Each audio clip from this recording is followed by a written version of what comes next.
says they set their mouth against the heavens.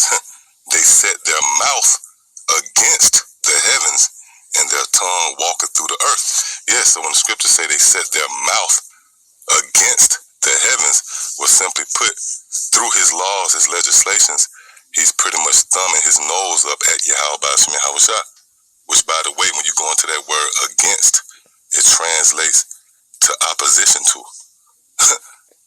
So the so-called white man being identified and targeted as the devil and Satan, which, by the way, when you go into that word Satan in the Hebrew, it would be Shaitan, which translates to adversary or contrary to.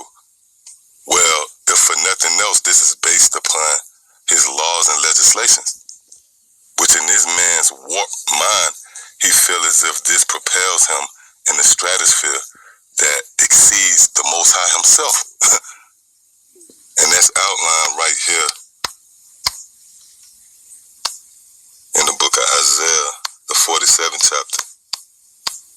And starting at the 5th verse, it says, "Sit thou silent and get thee into darkness, O daughter of the Chaldeans, for thou shalt no more be called the lady of kingdoms." Yeah, and this would be concerning the current state of Esau, the so-called white man, which is being played out in the form of the deteriorating of his kingdom, his throne, which is America, Babylon the Great. We're in the season where Yahweh Bashim Yahushua is stripping this man from the luster and shine he once had, and replacing that mirth, if you will, with the spirit of mourning. See, verse 6, "I was wroth with my people, I have polluted mine inheritance, and given them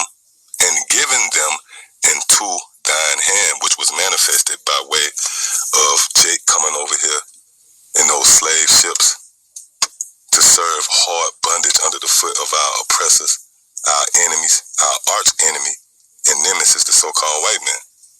It says, "Thou didst show them no mercy." Thou didst show them no mercy. And this is well documented.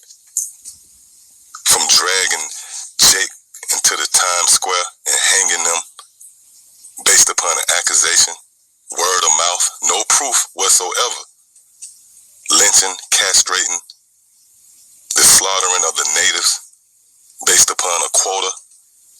Even more recent history, which I mentioned in the form of the 3-strike law, where based upon your third conviction or your third strike, no matter how egregious the offense, they sent you to prison, man.